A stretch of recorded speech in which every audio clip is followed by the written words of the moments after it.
She came home on a Sunday night wearing someone else's smile, not the tired grin I'd grown used to, the one that came after a long week of spreadsheets, grocery runs, and lukewarm dinners in front of the TV. No, this was a new smile, a curated one, a smile that held a secret it didn't feel the need to keep.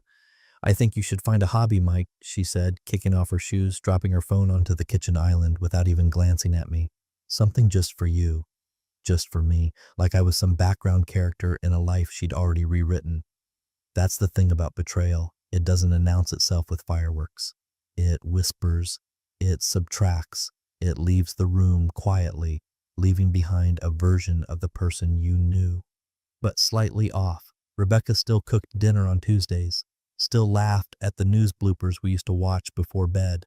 But her laugh had a delay now, like she was remembering how she used to laugh. Her kisses landed somewhere between habit and disinterest. And the bed, it stayed made on weekends, because she wasn't in it.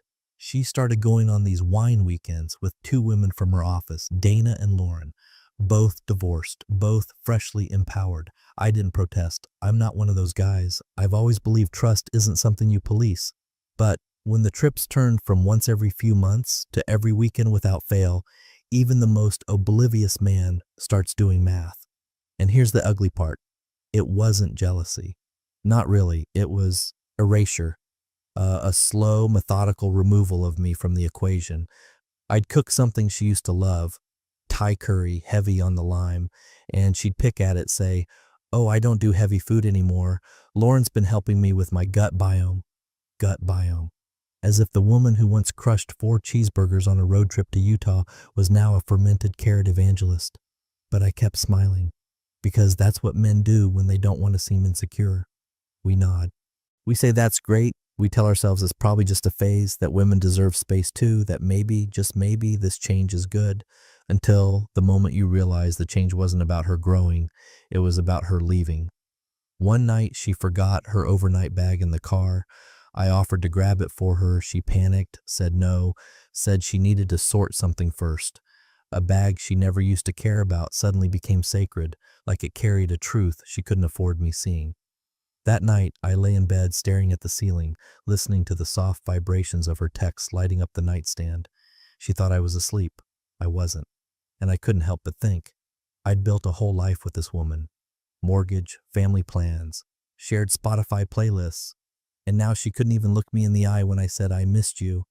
By the way, if any of this feels like your story too, if you've ever sat in silence watching someone you love slowly replace you without saying it out loud, then do me one favor.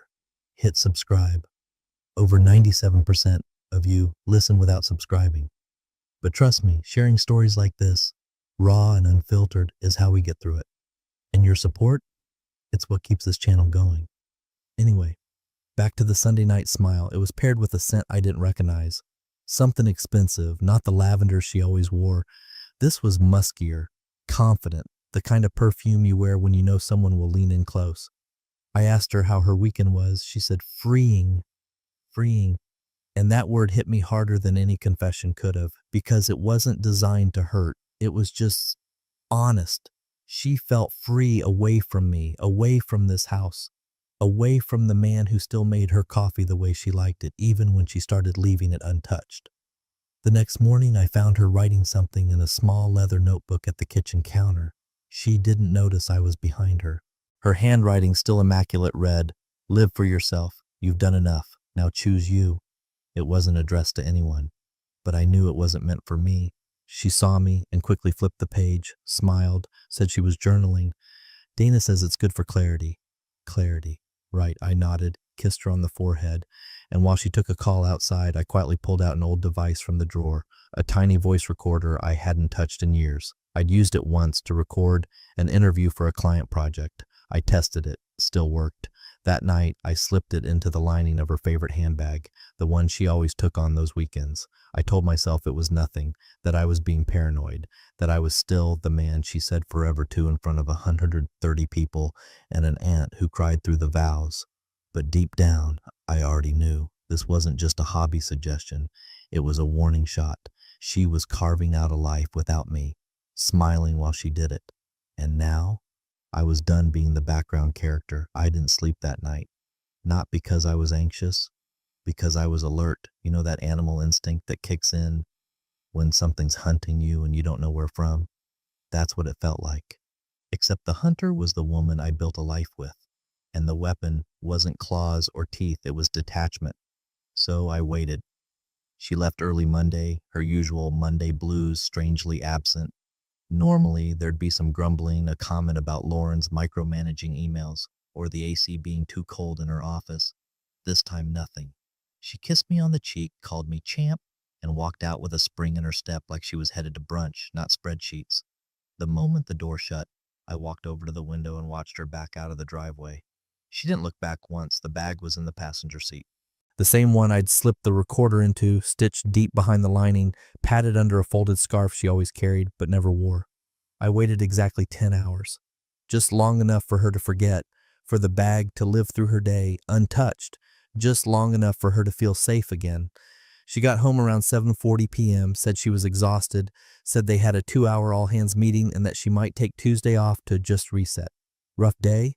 I asked, flipping a page in a book I wasn't reading. The usual. You know how it is.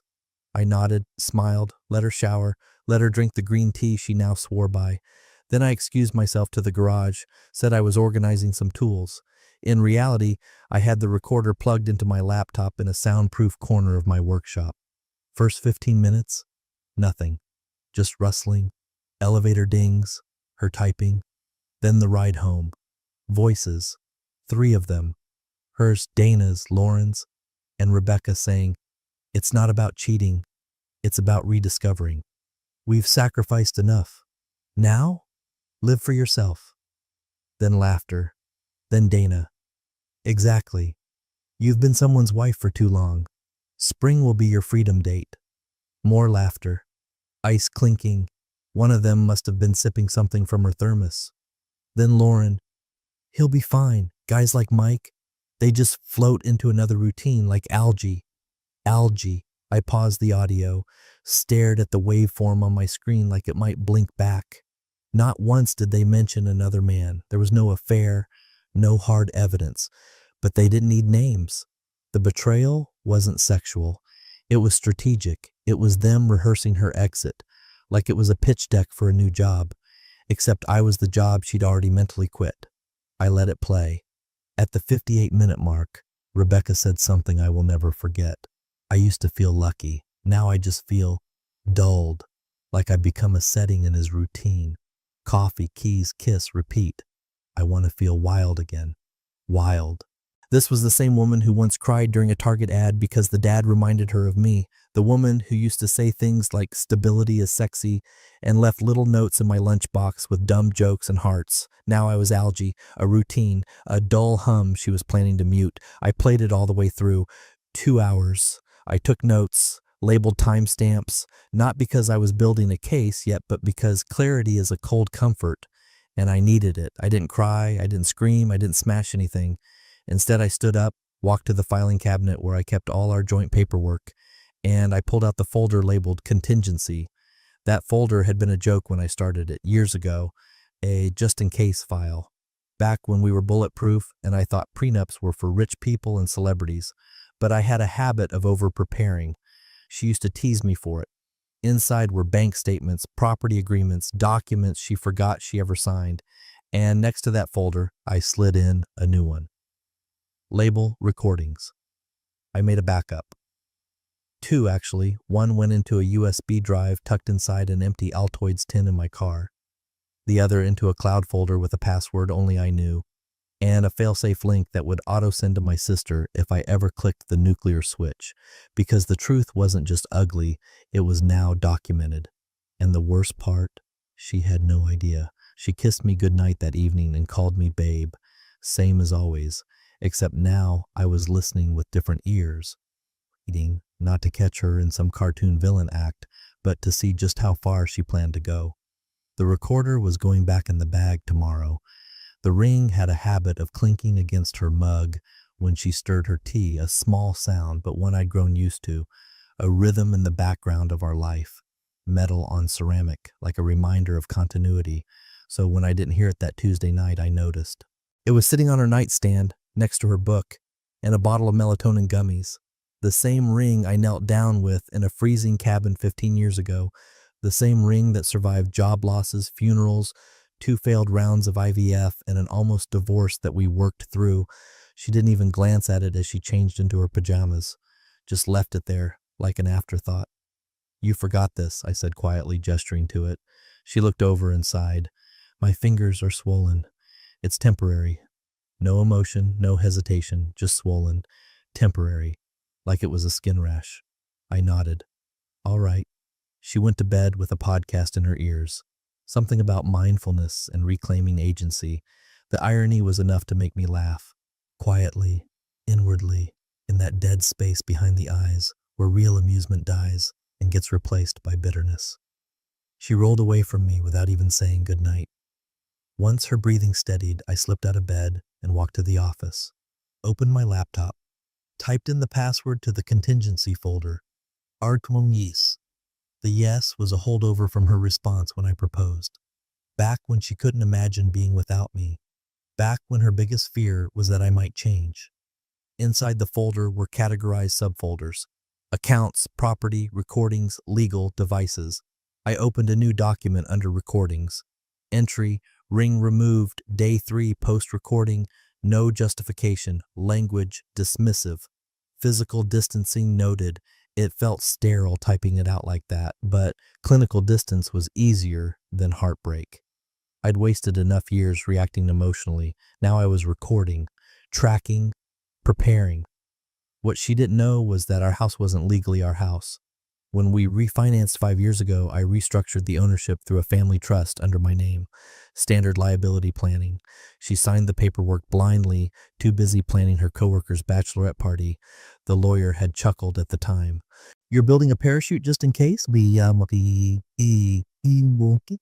I said I hoped I'd never pull the cord. Now I was tightening the straps.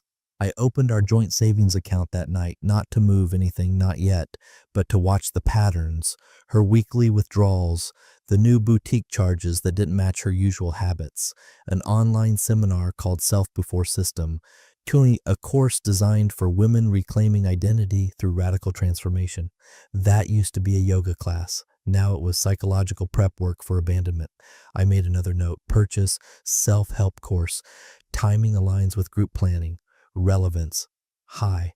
Back in the bedroom, she stirred, reached over for her phone, unlocked it, and replied to something with a soft chuckle. A text, probably. Maybe Dana, maybe Lauren, maybe someone else. I wasn't jealous, not anymore. I was cataloging. Because there's a moment when a man realizes the version of himself in his wife's eyes no longer exists, when he's no longer a partner, but a placeholder. Something to be stepped around on the way to a new narrative.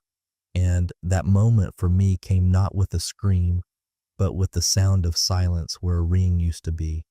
She wore that ring through everything, through the night her father died, through our worst arguments, through surgeries, stress, and seasons of numbness. But now her finger needed air. That's what she'd say if pressed. I just needed space, but space has a direction. And hers was clearly away from me. I didn't ask again. Didn't mention the ring. That would give it power, make it a thing. Instead, I doubled down on what I'd started. I installed a synced backup tool on her old iPad, the one we used to use on road trips for audiobooks. She hadn't touched it in over a year. I updated the OS, reconnected it to her iCloud through a secondary alias account, and left it charging in the guest room. A quiet siphon. She would never notice. It wasn't spying, it was archiving. Insurance. In digital form. That night, I watched her sleep. She looked peaceful, young even, like the version of herself she probably wanted to reclaim. And I realized something. She wasn't just preparing to leave me. She was preparing to rewrite me, to paint herself as the suffocated wife, the one who needed liberation, who was too patient for too long, who stayed for comfort, not love. That's what Dana and Lauren were feeding her. That's what the course was reinforcing. That's what the ring removal symbolized. So I stopped being the husband in her story and started becoming the historian. The knock was frantic, but muffled, like someone trying to scream underwater. I opened the door and found Carla standing there. hair pulled back in a rushed ponytail, eyes glassy and rimmed red. She wasn't crying yet, but something in her face told me she had, or had wanted to. She didn't greet me, didn't say hi, just pushed past into the living room, clutching her phone like it had burned her, but she couldn't drop it. Rebecca, still in yoga pants and mid-latte, glanced up from the couch. One look at her sister's expression, and the color drained from her face so fast I thought she might pass out. Carla didn't sit. She just stood there, staring at Rebecca like she didn't recognize her. What is this?" Carla finally said, her voice a tight whisper that somehow filled the room. Rebecca didn't answer. She didn't even ask what, the way someone would if they were confused. No, she knew. Her lips tightened before Carla even turned the screen around. And then I saw it, a screenshot, a group chat. The title said, "Exit Wives HQ, 5 members. All women." Rebecca's name right under the latest message. "Mike won't fight. He's too decent. If I need to twist it, I'll play the trapped wife card. He'll fold. He always folds." 2 messages earlier. "At this point, I'm more roommate than wife. Time to escape the life. Just gotta secure my side before the amicable split," Dana had replied with a champagne emoji. "Lauren, you'll be free by spring, babe. Milk it if you have to." Milk it. Carla's hand shook as she held the phone out. This was meant for Lauren, wasn't it? I was right under her name in your contacts. You tapped the wrong one. Rebecca's mouth opened, but no words came out. Her breath caught somewhere between excuses and dread. "I wasn't supposed to see this," Carla said again, lower now. "You sent it to me by mistake." She turned to me, her voice cracking. "Mike, I didn't want to believe it when you said things felt off. I thought it was just a rough patch. I told you not to read into things." Rebecca finally found her voice. "It's just venting, okay? We joke around. That's not—" Carla cut her off. "This isn't a joke. You're planning a financial ambush. You're mocking the man who's built everything with you, who trusted you." Silence sat heavy between us. You could hear the refrigerator hum, the faint click of the wall clock inching forward, each second now cutting deeper than the last. Rebecca stepped forward. "Carla, don't blow this out of proportion. It was a stupid message. We all say things in private that sound worse than they are." Carla's face twisted. "Private? It's a manifesto, a blueprint for betrayal. You're not just unhappy, Becca. You're scheming, and you think you're smarter than everyone around you." I watched all this in quiet stillness. My heart didn't race. I didn't feel rage. What I felt was something colder. Confirmation. Rebecca turned to me now, her voice softening. "Mike, come on. You know I say dumb stuff when I'm stressed. You know I knew," I interrupted calmly. "That's the part you keep underestimating." She froze. I walked over to the shelf near the fireplace. Top row, small wooden box, the one she always assumed was just filled with old keys and spare batteries. I pulled it down and set it on the table. Unlocked it. Inside, printed transcripts, labeled USBs, screenshots, voice clips, dates, financial records, withdrawal patterns, full digital footprints. Carla's eyes widened. Rebecca's lips trembled. "What is that?" "Evidence," I said, still calm. "Documentation. You started writing a story. I just decided to keep the receipts." She stepped forward, reaching for the folder. I slid it away. Carla stepped back instinctively, almost like she was afraid of what would happen next. I looked at Rebecca, really looked, the woman I once adored, the woman who once laughed with me under string lights and cried on my shoulder when her promotion came through. And now this was someone else, someone who planned my erasure like a budget meeting. "You made one mistake," I said. "You assumed I'd react with emotion, that I'd break, beg, or blow up." She blinked. "Mike, I didn't—" "No," I said. "You assumed I wouldn't listen." And that's what stung her most, because she knew I had. And it was all here, chronologically, quietly, undeniably. She stood still now, like someone waiting for the roof to fall. But the house didn't shake. I didn't scream. Carla didn't storm out. No one slammed a door. We just stood there in the living room where we'd once hosted Thanksgiving, where we opened champagne for her promotion, where we slow danced, drunk and barefoot, to Norah Jones. And now it was just the sight of exposure. The crack wasn't theoretical anymore. It was visible, and it was spreading. She stood there, blinking too fast, as if she could delay reality by refusing to see it clearly. Carla had backed toward the window, Her arms crossed tightly, lips pursed to suppress a mix of rage and sorrow. And me, I was already moving, slow, unbothered, almost mechanical. I walked past them both and reached up to the bookshelf where we kept our neutral decor, travel guides we never used, a bowl of polished stones, and a dusty wooden clock stuck forever at 2:47. From behind the clock, I pulled down a black binder, locked, slim, unlabeled. Her eyes followed it like it was a bomb. I placed it gently on the coffee table. Not a sound, not a dramatic thud, no theater, just an object with weight. This isn't everything, I said flatly, just what fits in one place. Carla didn't speak. She didn't need to. The dread in her sister's face said it all. Rebecca moved to reach for the binder. I slid it away, just an inch. She froze, hand half out, like a child scolded mid-grab. Inside that binder, transcripts of recordings, dates stamped and organized, screenshots of chat threads, financial logs, timelines, copies of lease agreements, the redirect of her secondary Venmo account, transfers in 400 increments to a name I didn't recognize, probably a front, probably advice payments, divorce coaches, maybe, self-liberation advisors, and my favorite, an annotated photo of her coaching session in the hotel conference room from 2 weeks ago. Funny how the conference room didn't show up on any invoice from the hotel, probably because she'd booked the room 2 floors up. I had the floor plan printed too. I've known for a while, I said, tapping the binder.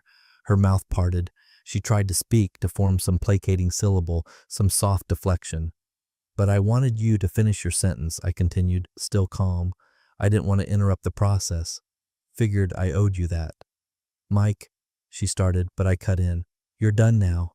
Not loud, not cruel, just final. The silence that followed was surgical. Not a pause, a vacuum. She sat down like her legs gave up. Not from emotion, Rebecca didn't do emotional collapse, but from control loss. She could no longer steer the room. She didn't have the wheel, I did, and I'd been driving for longer than she realized. Was any of it real? Carla asked quietly, almost to herself. All those years you told me how lucky you were? That Mike was the only man who ever made you feel safe?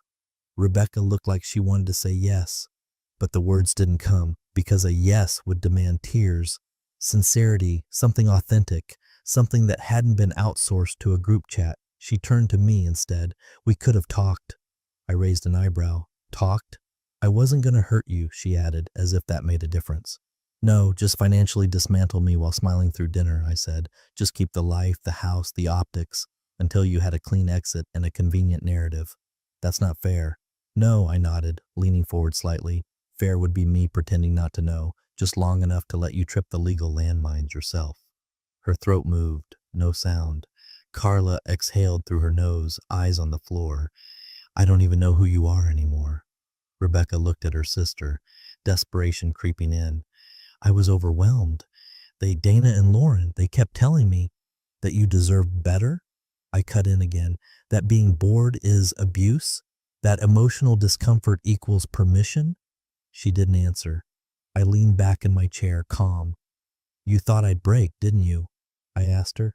You built your plan around me panicking, maybe begging, maybe yelling, maybe giving you the emotional ammo to paint me as unstable. Her eyes darted, searching for a thread to pull. But you forgot, I said. I do my own accounting. Another beat of silence.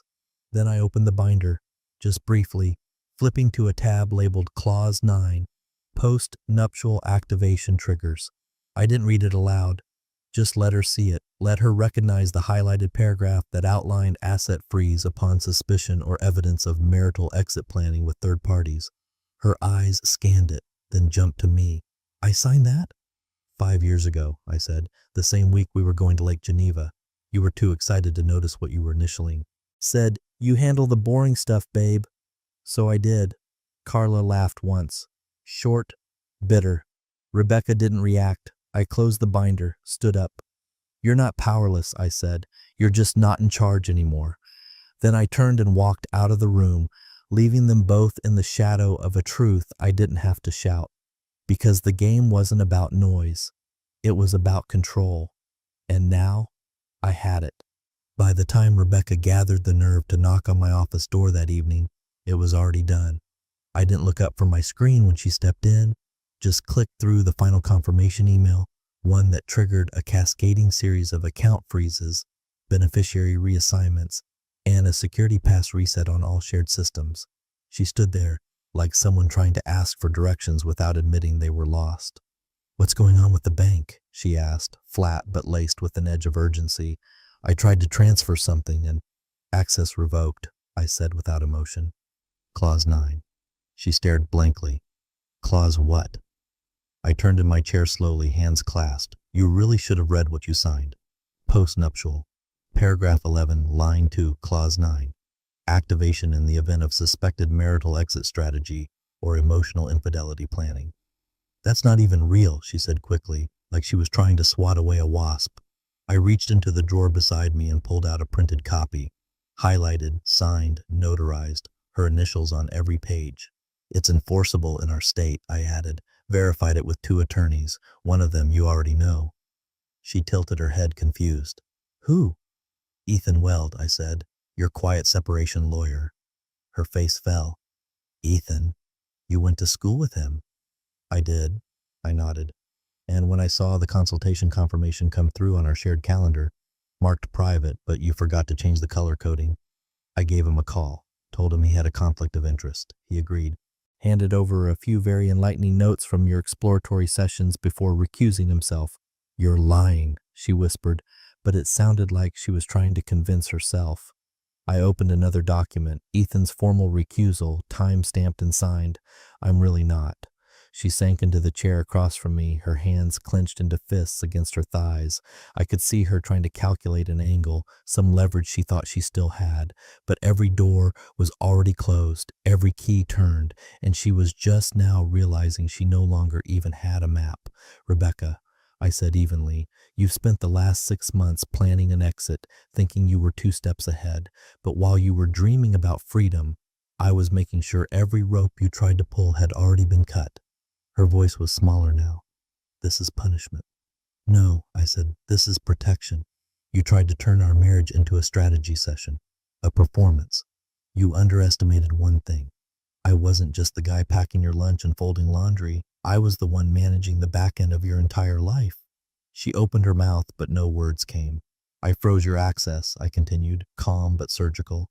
"Joint accounts, investment portfolios, retirement fund interface, everything you used to not care about.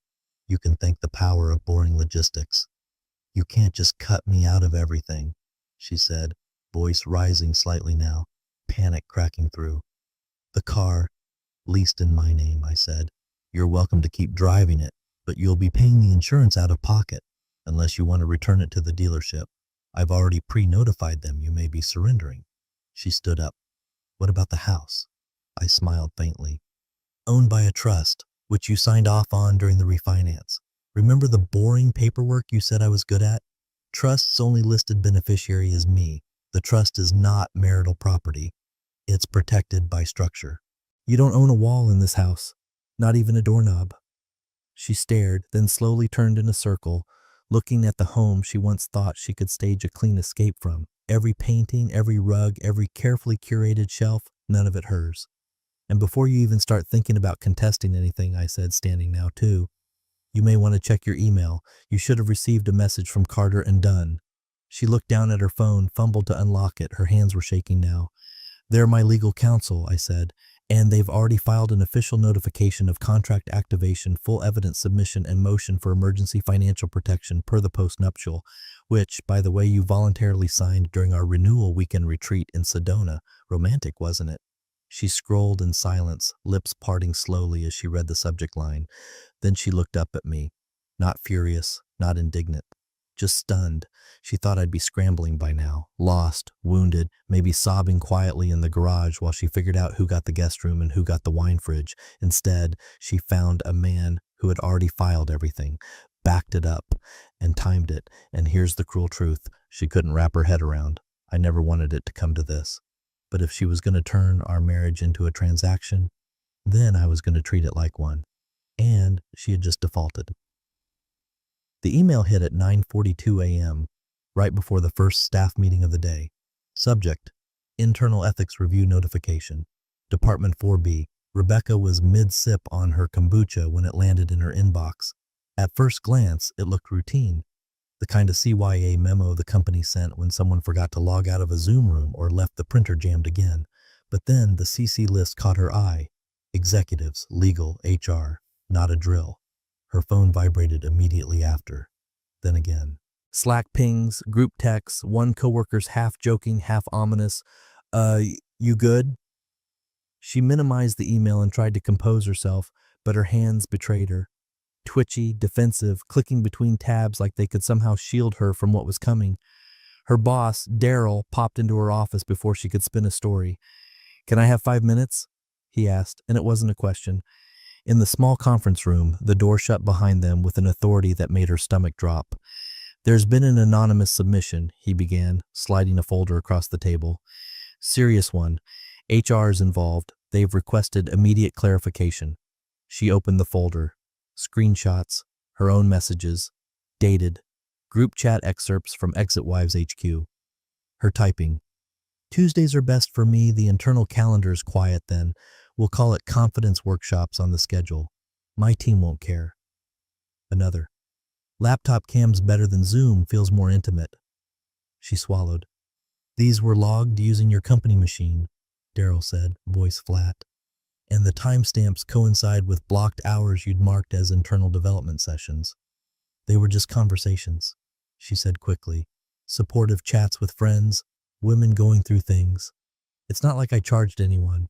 Daryl stared at her like she was already somewhere behind glass. "Doesn't matter. The optics are bad, real bad. Using company time and branding, even incidentally, for off-book coaching violates ethics protocols. You know this. I didn't think it would escalate and, well, it has." Then he dropped the real blow. "There's also an audio clip." Her heart stopped. "What?" He nodded. "Forwarded anonymously this morning. You're heard saying we'll package it like leadership coaching, but it's really about getting them mentally out of their marriages before the legal stuff starts." Her mouth opened. Nothing came out. "You were recorded, Rebecca. On company time." "Using company bandwidth. I didn't know I was being recorded." "That doesn't help your case." Her mind raced. Who the hell sent it? Dana? No, Dana would have warned her. Lauren? Maybe if she panicked. But then it hit her like ice water. Carla. Of course. The moment that message was missent, the moment her sister walked into their living room with fury in her hands, Rebecca should have known the damage wouldn't stop at home. She tried again. "I can clarify. I can explain the context." Daryl stood. "You'll have a chance to do that, but for now, HR has recommended administrative leave pending formal review." He slid over a plain white envelope. Inside, the paperwork. Terms, duration, silence clause. Rebecca stared down at it as if sheer disbelief might will it into being a dream. "Pack up what you need today," he added. "The rest will be mailed if necessary." As she left the room, eyes followed her. Not openly, but enough to feel it. Coworkers suddenly had their headphones on. No one looked up. One whispered something to another, and the second stifled a laugh. Her fortress, career, image, curated authority, was crumbling. In the lobby, she pulled out her phone and saw it. Carla's name. No message. Just a red receipt on the last one Rebecca had sent her. "You don't understand what you've done." No reply, because Carla didn't need to explain herself. She'd simply done what Rebecca never thought she would. She told the truth, and the fallout had only just begun. By Sunday morning, the group chat was gone. No explanation, no taking a break message. Just gone, vanished like a burned document. Exit Wives HQ, the sacred text of their late-night plotting and empowerment affirmations, now read. Chat does not exist. The name, the photo, the messages, wiped. Rebecca blinked, backed out, reopened the app, nothing. She texted Dana separately. "Did you delete the group?" No reply. She tried Lauren. "Hello? What happened to the HQ thread?" iMessage status. Delivered. But no read receipt. An hour later, Lauren's name went gray. Blocked. Rebecca stared at her phone like it had grown a second face. This wasn't part of the plan. The plan was them riding into their new chapters together, laughing about their exes over sangria, booking overpriced healing retreats in Arizona. The plan was wine, brunch, and freedom. This was abandonment. She called Dana next, straight to voicemail, then again, then again. Finally, she left a message. Dana, it's me. Call me back, please. I don't know what's going on. If this is about the audio clip, I didn't mean for any of that to get out. I thought we were in this together. You said you'd handle it if anything ever got messy. Dana? Please. Click. She texted, this is getting out of hand. Why are you shutting me out? No response. It took until early afternoon for the realization to fully bloom. They weren't distancing to protect her. They were fleeing to protect themselves. Dana had a sealed custody battle brewing with her ex, a judge who probably wouldn't look kindly on extracurricular coaching sessions disguised as office workshops. Lauren's alimony deal was still under scrutiny from a forensic accountant her ex had sicked on her finances. They had too much at stake. And Rebecca had become the leak, the liability, the collateral. She wasn't the ringleader anymore.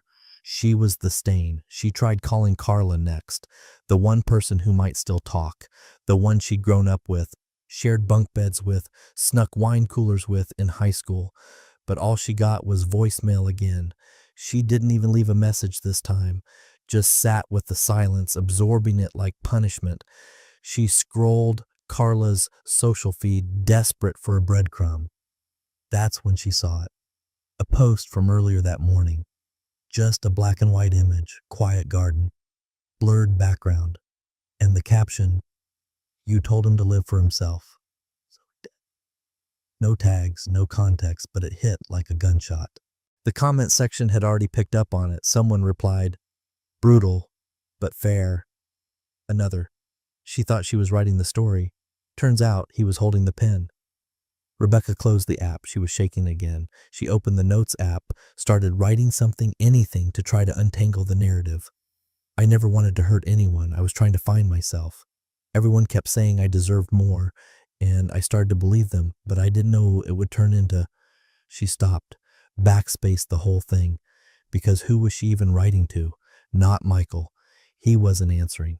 Not Carla. She'd already said what she needed to say. Not Dana or Lauren. They were gone, scattered like leaves from a tree that had just realized autumn came early. Rebecca stood up from the couch and looked around.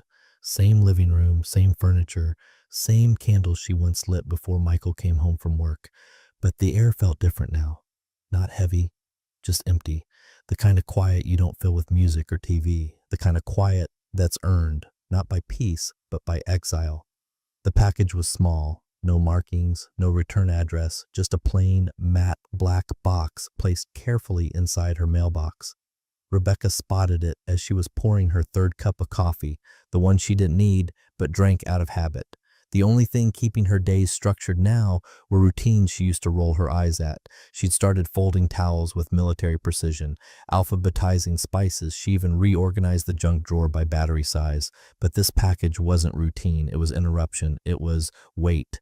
She brought it inside slowly, like it might detonate. No sound when she shook it, no shipping label, just her name printed neatly, not handwritten, not typed, just delivered. She sat down, peeled the tape carefully. No rush, because whatever was inside, she knew it wouldn't be hopeful. Not anymore. Hope had a smell, a shape. This didn't. She lifted the lid, and there it was. Her ring. Polished. Perfect. Not the way she left it weeks ago on the nightstand, next to half-finished tea and her lie about swollen fingers. It had been cleaned, lovingly almost. Nestled beneath it, a plain white card. 5 words, written in calm, deliberate handwriting. You said live for yourself. No signature. No threats, just truth, sharpened down to a whisper. Rebecca stared at it so long the letters started to blur, dissolve into one another. She blinked once, twice. Her hand trembled slightly as she placed the card back inside the box, like she could undo the meaning if she returned it gently enough. She carried it to the kitchen and set it on the counter, then circled the house like a ghost. Every room looked smaller now, or maybe it was just that she took up more space alone than she ever did with someone else. The message wasn't cruel, it wasn't meant to humiliate, it was surgical, final. She tried to tell herself it was an opening, a gesture, a signal that maybe he was still willing to have a conversation. By evening, she broke. She sat on the edge of the bed, stared at the phone for 12 minutes, and finally dialed his number. It rang once, twice. Then unexpectedly he answered. "Michael," she breathed. Her voice was already cracking. "Please, I got the box. I understand now. I really do. I was lost. I thought I needed something else, but everything I needed was already here, and I destroyed it. I see that. I'm so sorry." Silence. "I miss you. I know I don't deserve anything right now, but maybe we could try. We can fix this." A pause, then his voice, level, calm, unemotional. "That's what I did," he said. "I fixed it." Click. She stared at the phone, blinking at the empty screen like it might speak again, but there was no follow-up, no reply text, no voicemail, nothing. Just that voice in her ear already slipping away. And the horrible truth settled in, bone deep. This wasn't a man seeking revenge. This wasn't rage. This was deletion. She hadn't been warned. She'd been removed. The wedding was elegant. Rooftop venue, string quartet, tall centerpieces with floating candles, all curated within an inch of perfection. Rebecca arrived wearing a navy dress that used to turn heads. Tonight, it barely earned glances, not the admiring kind anyway. She walked in alone, clutching a gift bag like it was a shield. She wasn't on the original guest list. The bride added her last minute, out of sympathy, according to the mutual friend who delivered the invite. That same friend hugged her at the entrance, a smile too wide. "So glad you made it," she said, then moved on quickly, like someone trying to be polite to a known liability. Rebecca drifted between the appetizer stations and the open bar, overhearing fragments of conversations, not all of them subtle. "Wasn't she the one who did those empowerment sessions at work?" No, you're thinking of someone else." "Pretty sure it's her. She got put on leave, didn't she?" Then the dagger from a woman in a red jumpsuit with a glass of rosé. "Didn't she coach people on how to leave their husbands? Guess she got really good at it." Laughter, not loud, but just enough to pierce. Rebecca turned, pretending to look for someone. She caught sight of a man by the exit, lingering with a drink in his hand. Square jaw, short haircut, eyes fixed on nothing. Her stomach dropped. It was Marcus from HR, the same HR lead who had been in the room the day she was placed on leave, the man who'd read out her violations like he was listing groceries. She thought maybe he'd nod, acknowledge her existence, offer a brief nod of civility, but he didn't. He glanced in her direction once, then turned away sharply, pretended to check his watch, walked off. The humiliation wasn't sharp anymore. It was dull, a kind of background hum she carried everywhere now. She sat at table 9, alone. Dana wasn't there. Lauren wasn't either. They'd both blocked her on every platform. The last thing she saw before the final unfollow was a photo of the two of them at a vineyard retreat, laughing with women Rebecca didn't recognize. The caption, "Out with the real ones." She hadn't heard from Carla since the day she'd stormed into the house. Not a word, not even a passive-aggressive birthday message. As the reception droned on, choreographed dances, speeches, awkward father-daughter sways, Rebecca excused herself to the balcony, needing air. The city stretched out below, towering, indifferent. Miles away, in a quiet walled garden behind a law office, Michael stood beside Carla in a notary public. No pomp, no sentimentality, just signatures, one on a deed transfer document. Michael slid the pen across the paper with a calm finality. Carla signed next, hand steady. The notary closed the folder and nodded. "It's done." No hugs, no grand gestures, just acknowledgement. Michael turned to Carla. "Thank you, not for taking sides, for telling the truth." She nodded, eyes soft. "That's what sisters are supposed to do." He didn't say anything after that, just walked across the gravel path toward his car, the sun warming his back, the air calm. Back at the wedding, Rebecca stood still, watching the traffic below.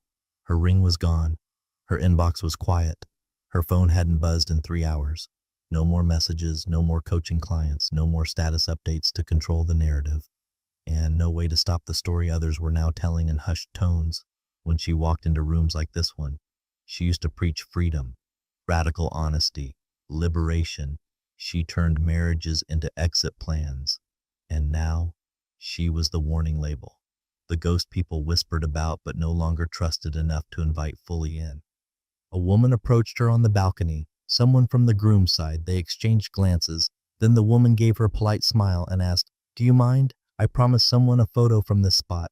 Rebecca stepped aside. The woman didn't thank her. She simply raised her phone and began snapping photos, Rebecca already fading out of frame. Across the city, Michael passed a small bakery he and Rebecca once used to visit on weekends. He didn't stop, didn't even glance, just kept walking. 'Cause some things don't need closure, they need deletion. She preached freedom. He gave it to her without asking twice.